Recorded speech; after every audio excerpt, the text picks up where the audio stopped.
Welcome back to the deep dive. You've sent us an incredible set of sources, and they all seem to be pointing at, well, two massive shifts happening at the exact same time. It feels like a real inflection point.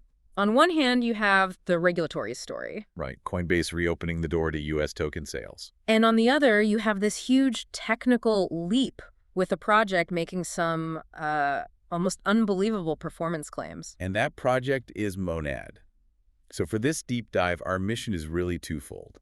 First, we have to unpack what this whole ICO 2.0 thing actually means. And then we need to get into the weeds of Monad's tech, because they are claiming Solana-level speed, but with full Ethereum compatibility. Which, if they pull it off, is the holy grail. It changes everything. It's the test case the entire industry is watching right now. Okay, let's start with the tech then. Monad is a layer 1, and its performance targets are, they're just staggering compared to what we're used to with Ethereum. They really are. We're talking 10,000 transactions per second. 10,000. And for comparison, Ethereum does what, 15? Yeah. On a good day.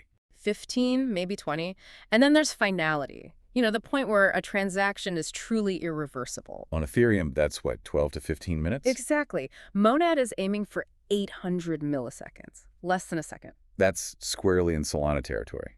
But the key difference, and you mentioned this, is the EVM compatibility. That is the absolute game changer. It means any developer, any app, any tool like MetaMask that works on Ethereum. It just works on Monad, no code changes. Zero code changes, you don't have to learn Rust, you just get this massive speed boost. Okay, so how? The EVM has always been held back by this sequential processing, one transaction at a time. How did they break that bottleneck? This is their core innovation. It's called optimistic parallel execution. Right. Think of the standard EVM as a single checkout line at a grocery store. Everyone has to wait for the person in front of them. Makes sense. One at a time. What Monad does is it optimistically assumes most shoppers aren't interacting. So it opens like 100 checkout lines at once and processes everyone in parallel. But what happens when that assumption is wrong? What if my transaction depends on yours? That's the clever part. The system tracks what every transaction reads from and writes to. If it spots a conflict, a dependency, it just reruns those specific few transactions in the correct order. So it's not a full rollback of the block? No, not at all. It's a surgical fix. And since most transactions in the real world, like simple token transfers, don't conflict, you get that huge parallel speed up almost all the time. That's amazing. Yeah. But processing speed is one thing. You still have to get all the validators to agree on the transaction order really, really quickly. That's where Monad BFT comes in. Right. Monad BFT is their custom consensus protocol. It's designed for one thing: speed. It minimizes the back and forth chatter between validators so they can agree on a block every 400 milliseconds. And you get finality in just 2 blocks. About 800 milliseconds. Exactly. But it also has this other key feature you mentioned, tail fork resistance. Which is about fighting MEV, right? Yeah. Maximal extractable value. Precisely. For anyone listening, MEV is basically the profit validators can make by reordering transactions in a block to their own advantage. It's a huge problem. A huge problem. Tail fork resistance makes a specific nasty type of MEV attack unprofitable by holding validators accountable if they try to create a short-lived fork of the chain to steal value. It just makes the whole system fairer. They also did something really smart with separating the ordering from the actual work. Deferred execution. Yes, asynchronous execution. This is all about network stability. Imagine a really complex transaction that takes, say, 5 seconds to run. It would create a traffic jam, hold up the entire network. Exactly. Monad decouples those two things. The consensus layer quickly agrees on the order of transactions, and then the heavy lifting of actually running the code happens in a separate pipeline. The network never stops. And to power all of this, they had to build their own database from scratch. They had to. That's MonadDB. When you're processing that much data in parallel, a normal database would just crash. MonadDB is custom built to handle all those simultaneous reads and writes. Wow.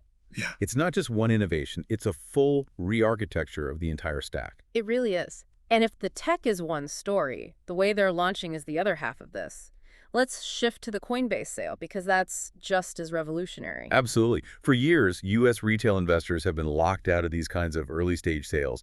All that activity was pushed offshore into, much riskier places. And now Coinbase, the most regulated U.S. exchange, is stepping back in. The Monad sale, the MON token, was the first. Let's run through the numbers.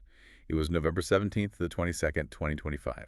The price was set at 2.5 cents per MON, with a target raise of about $187.5 million. A huge sale. But the real innovation wasn't the size, it was the structure. Specifically, this fair allocation algorithm. The anti-whale mechanism. Exactly. They call it a fill from the bottom model. In the old ICO days, the biggest investors would just swallow the entire allocation in seconds. And the little guy got nothing. Right. This model flips that completely. It fills the smallest purchase commitments first. So it guarantees that the retail participants get their allocation before even looks at the larger bids.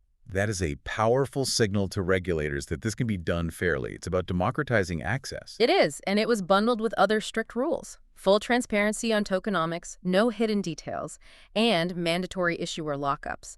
The team and insiders can't sell on the market for at least 6 months. And speaking of insiders, Monad has some serious backing. Oh, absolutely. $248 million raised in total. That includes a massive $225 million round led by Paradigm.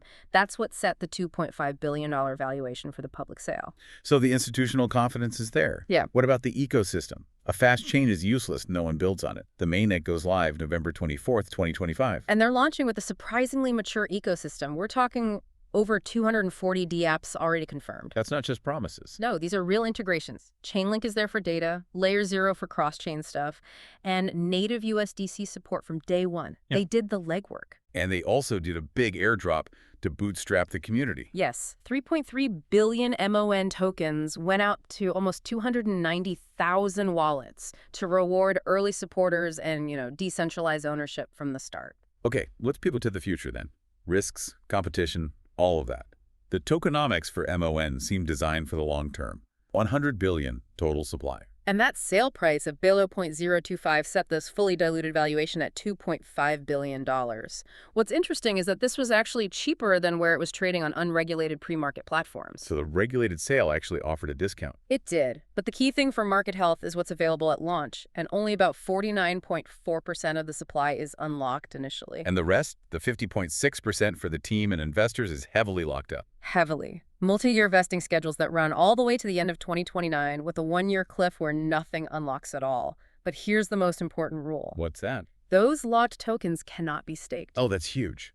That prevents insiders from dominating the staking rewards and centralizing the network's power right at the beginning. It's a very community-focused decision. It addresses one of the biggest criticisms of new chains. So what about the long-term monetary policy? They're using an elastic supply model. Right, which is a balancing act. It's inflationary on one side. It prints about 2% new tokens a year to reward validators. Which you need to secure the network. But on the other side, it's deflationary. It burns a portion of all transaction fees. So the long-term value of the token depends entirely on network activity. If it's busy, the burn could actually make it deflationary. That's the bet. Hyperscale adoption is the entire model. Which brings us to the biggest risk. Performance like this always comes with a trade-off. Are we trading decentralization for speed? That is the fundamental question. To hit these numbers, Monad needs its validator nodes to be incredibly powerful. The hardware requirements are steep. What are we talking about here? Not a home computer? No, we're talking 16-core CPUs, 32 gigs of RAM, super fast enterprise-grade SSDs. This is expensive hardware. Which raises the barrier to entry.